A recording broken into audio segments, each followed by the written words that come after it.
April 27th, 6:30 p.m., and I'm calling the Redevelopment Commission to order. If we all could please stand for the Pledge of Allegiance.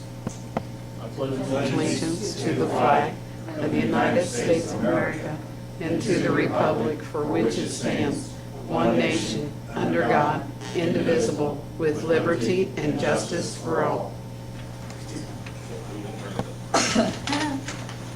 If we could have roll call, please. Ken Norton. Yes, ma'am. Adam Wenzel. Present. Darrell Coleman. Here. Diane McKenzie is present. David Weigel is absent. Shannon Pope. Here.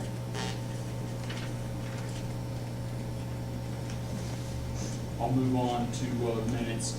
I'm moving number 3 to a motion to approve, actually just to approve minutes of February 24th, 2016 and March 23rd, 2016 meetings.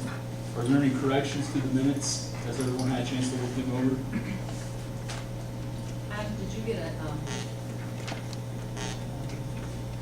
copy of March to sign tonight? And is the other one in there too? I got an email from Ashley earlier saying she wanted the minutes, but I didn't. I thought I'd sent them to her. That she's got a copy of it. Did she get it from you? Okay. I must have the wrong email address because I sent, What are you sending it I guess I was sending it to A Green, but I think I need to send it to Clark. to? Clerk. Yeah. Okay. Yeah. Does anyone have a copy of it then? I don't have a copy. I think she's talking about the official copy. Yeah, Okay. the one you should have the official copy for March. You should have the official copy for vote since we tabled them last time. Looks like it was tabled.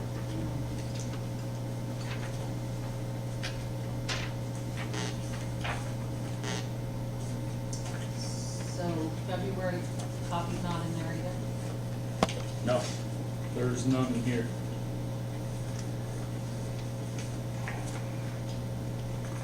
I'm sure she printed it out.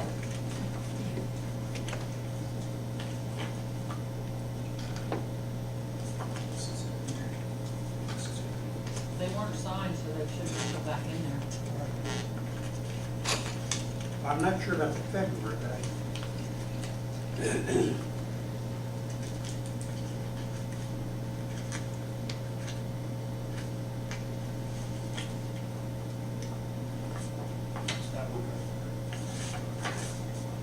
March's is in here. March. We need the February minutes.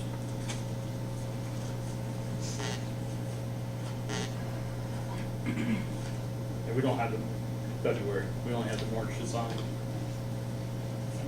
Can we still approve them? And we can approve it, Yeah. catch up on signing. Right.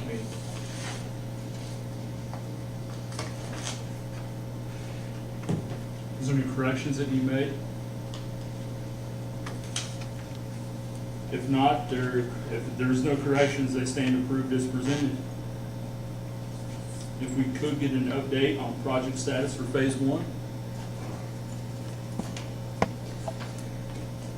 I think I can report to you this evening that Phase 1 of Veterans Way is truly complete. Within the past month, our EMC did get power connected to our lift station, and it's operational, except that we don't have any flow going into it, so there's no reason for it to operate. But otherwise, it is operational. The wastewater department has indicated that everything's in order there. And I don't think anything else on phase 1, Mark. So I don't even know that we need to talk about phase 1 going forward. Okay, perfect. I think Mark has some claims for you this evening. We're kind of handling the financial end of it. And I think when those are dealt with, I think even the money side will be behind, so. Perfect. Sounds good.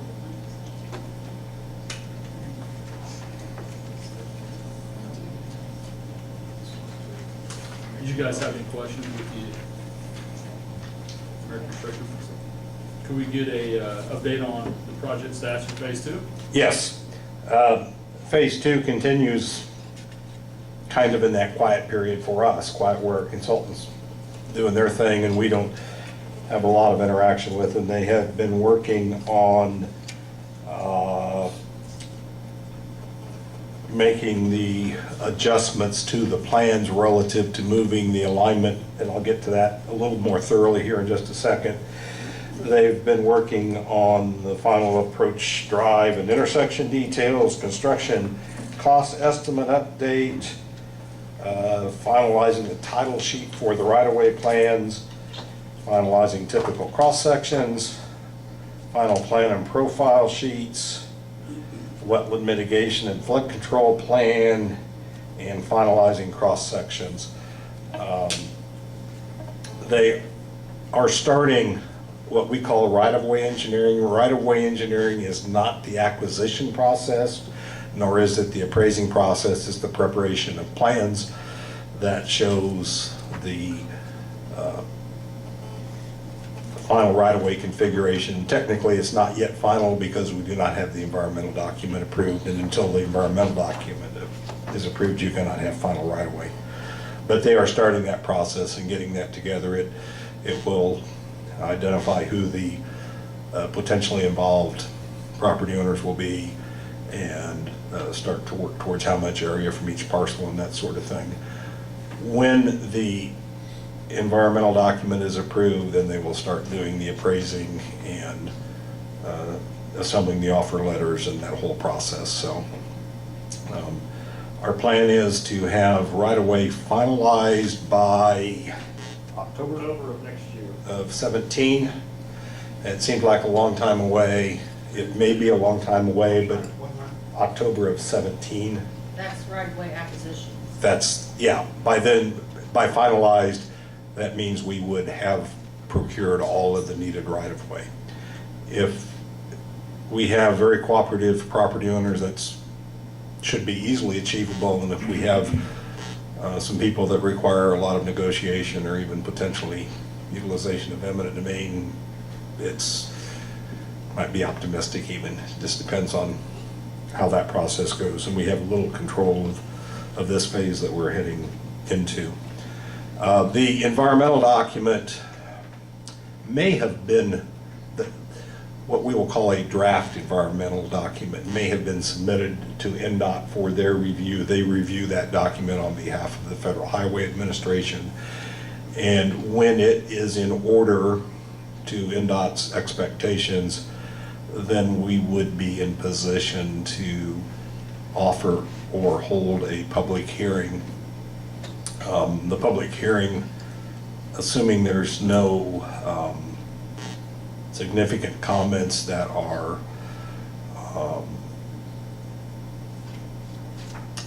with substance, the public hearing is pretty much the end of the environmental process. So if we hold a public hearing, then there's I think a 30-day comment period for written comments, and then any comments, either verbal at the hearing or written afterwards, have to be resolved in one way or another. And then if at that point we can receive our NEPA approval, and that allows us to move forward with right-of-way and our final design and all that. We have scheduled for a week from tomorrow, the 5th of May, a public information meeting here in City Hall at 6:30 p.m. There will be a short presentation from our consultant, and then there will be periods for next Thursday, May the 5th. There will be opportunity for the public to ask questions about the project. And I want to make a distinction here between the public information meeting and a public hearing. They are two distinct events in the NEPA process. The public information meeting is an opportunity for interaction with city staff and you all, if you care to, and our consultant and the public. The public hearing, if we offer one, is only for the receipt of comments. There is no, we don't answer questions, we don't have exchanges with people. They're just simply an opportunity for them to come and explain why they like or don't like the project. So this will actually potentially be a more informative thing. we have an obligation to offer a public hearing, but we do not have an obligation to hold a public hearing. If we offer the hearing and no one asks for it, we're done with that part of the process and we don't need to hold the public hearing. If we offer the hearing and one or two people ask for a hearing, we have the option of meeting with them individually and addressing their concerns, receiving their concerns, and we're done with the process. If we get a large number of people requesting the hearing, then we will hold a hearing. Part of what we may be able to achieve with the public information meeting is to see how much public interest and involvement there is. And if there just isn't very much, we will likely offer the hearing. If there is a lot of interest and a lot of comment, we will probably not offer the hearing, but rather go ahead and schedule the hearing and just hold it. And that will save us a little bit of time, because if we offer the hearing and then we have to hold it, then we have to back up and provide notification to people and hold the hearing and all that. So we're looking for the most efficient way through this part of the process. We don't want to exclude anyone. We don't want to deny anyone their opportunity to participate. But if it's simply going to consume 6 weeks to 2 months by offering the hearing, holding a hearing that no one attends, allowing the comment period, we can save that time. So we can gauge how much interest there's likely to be, perhaps, from our public information meeting. You're all invited and encouraged to attend next week, and see 6 o'clock. 6:30 6:30. p.m. Yes, and it will be in the gymnasium here in the City Hall.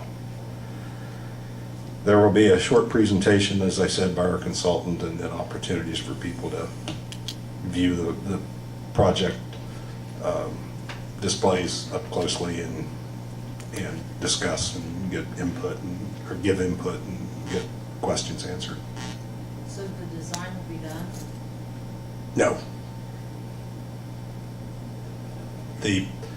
The work is to a point for the public involvement phase. The environmental document is nearly done. And I don't say it's done because it hadn't been approved yet. So it's effectively done. And there is enough of the plans together that we have a very strong view of the right-of-way involvement and that sort of thing, the alignment and how much right-of-way will be needed and those kinds of things. The details of the plans won't be done until after we get environmental approval. Many of the details are things that engineers get involved with, but for many people, there may not even be obvious. Working out all of the pipe tables and all of the drainage inlets and just a whole lot of minutia that's a part of the plan set. That has not been started yet, so that is yet to come. I can tell you that our consultant has adjusted the alignment per your wishes from a meeting or two ago, and they have moved the road to the south a bit, and they have submitted their proposal to Duke for their review to get Duke's response to the change. We feel that we have met all of Duke's requirements, but we have not completely cleared their easement. So it was a balancing act of getting far enough that we've satisfied what Duke said we had to do, but we didn't go any further than absolutely necessary. We have not gotten a response from Duke yet to see where they stand, and hopefully that'll come along pretty shortly. I do have with me this evening, this is the proposed alignment. The building that we're all talking about sits right in here. The whole road across here is a little bit further south than it had been before. And there is a close-up of that area. Again, this is the building.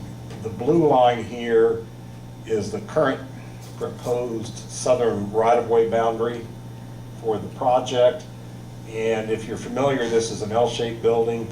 and that goes more or less along the front of this part of the existing building. That's how far the right-of-way would go.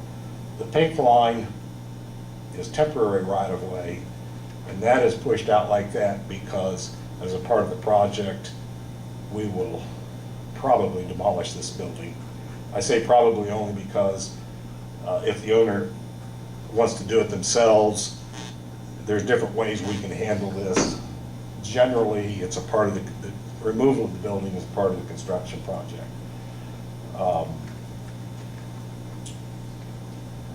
So we've gotten far enough away from Duke that our radius here doesn't get near their power poles.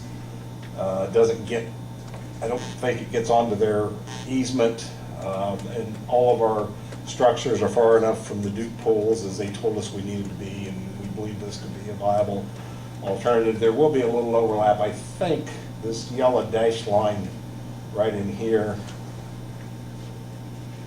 is the Duke easement on the south end, and our proposed right-of-way is the blue line just above that. So there will still be a little bit of overlap, but it's believed that this should be acceptable to Duke, and so we're moving forward with that idea.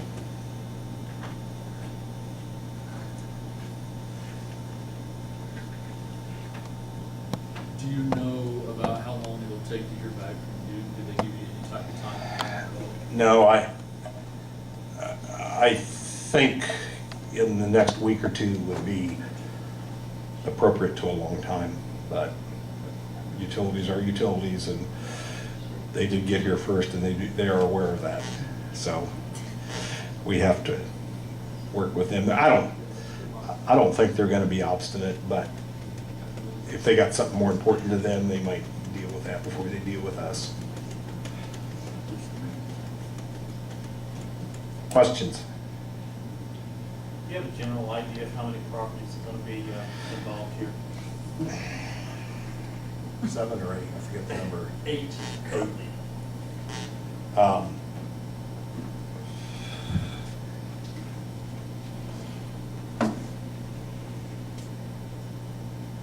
We'll have a better idea when they get through the right-of-way. Right. Engineering. Help me out here, Mark. This is one right here.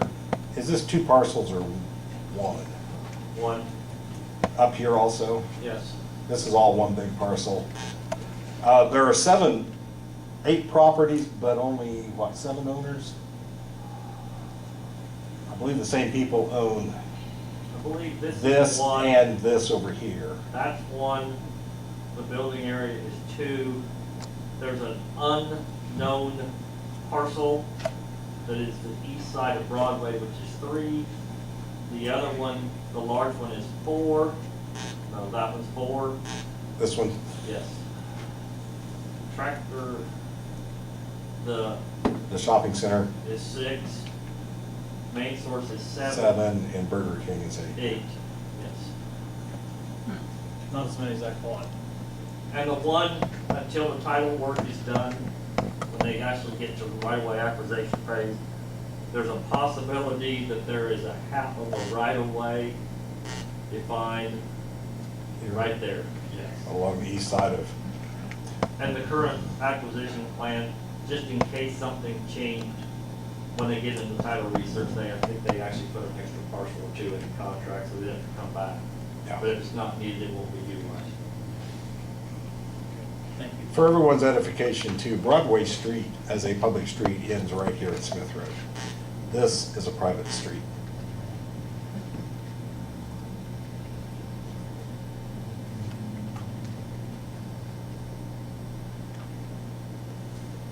So does the parcel in the back have a right-of-way then, am I understanding that correct? They have a right-of-way along that strip of the private road? This Yeah. parcel here, this property here, Yes. I do not know what their access arrangements are. It would certainly, if I were the owner, I would certainly assure that I had documented access, but But there is. I'm not saying there is or there isn't, I don't know. At this time, but there is no public right-of-way once you turn off of Broadway and go onto Smith Road. It's a- Broadway from public access terminates right where his pointer is at. This is all Everything private through there, street. all the rest of the way is private property. Or a driveway or whatever. Driveway, It's what's private, it's not city street. And maybe it should become a city street, but that's a different discussion.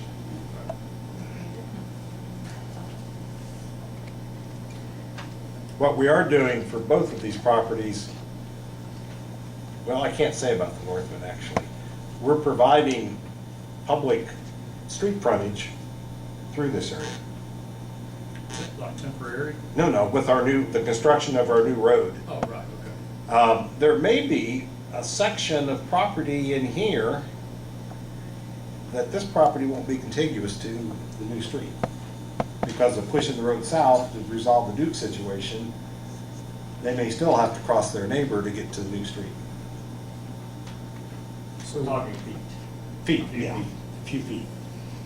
It's no different really than it is now, except they don't have to go as far to get to a public street. When you say street access, you mean a curb cut there, an actual, Well, we'll treat these as driveways here and here, okay. but there will be connections made to what I call Broadway Street extended. We'll actually treat it as streets as far as the buildings. Okay. In other words, we're not gonna put in a 12-foot entrance. I'm not Do sure. we have to do anything different then with putting this over? Do we have to do anything different with that private road with a widening or anything that's gonna come along that we have to improve that?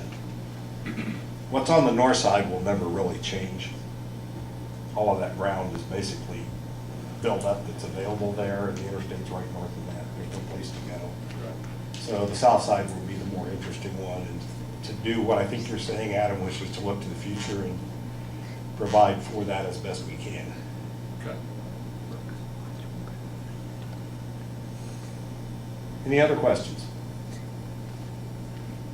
You might want to mention at the intersection of Veterans Way, our designers are looking at the possibility of a pedestrian crossing Yes. to tie the walking path terminus to the sidewalks. If we can get NDOT to agree to a pedestrian accommodation in the traffic signal there, we will, right now, our multi-use path is ending, I believe, maybe even clear back here, Mark, I forget now. So. It does not come all the way to Lincoln right now. It can. And we also, our sidewalk gets kind of off the edge of the picture here, but the sidewalk coming up Lincoln ends at the Taco Bell driveway. Correct. The south side, it does not come all the way up either. If we can get NDOT, excuse me, if we can get NDOT's agreement, it's their signal, but if we can get their agreement to add a pedestrian phase or facing accommodations in the signal installation, then we will likely bring the multi-use path all the way down and look for a way to build some more sidewalk along Lincoln Street on the We south got side of sufficient 3 to right of way. connect all of that. One of the problems, this intersection is so big that to provide time for pedestrians to cross eats up a lot of time out of your signal cycle. And so that's something that has to be worked out. Preliminary study is 150 seconds, 2.5 minutes crossing time. So that's what will be presented in the, now they're So looking. someone's gonna say, let's just build a bridge, right? Well, what we're looking at It's though. been said. Talk about it. We It's talked been about said. it, but what we're looking at is it would be an on-demand. In other words, it wouldn't happen every time the light controller goes through. It wouldn't put a pedestrian cycle there every time. There will be pedestrian It will activated only occur push when buttons. someone hits a push button and demands that phasing, so they may cross the state highway.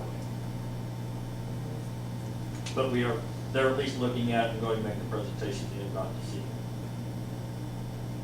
Because it just makes the trail a lot more appealing Yeah. at that point in time.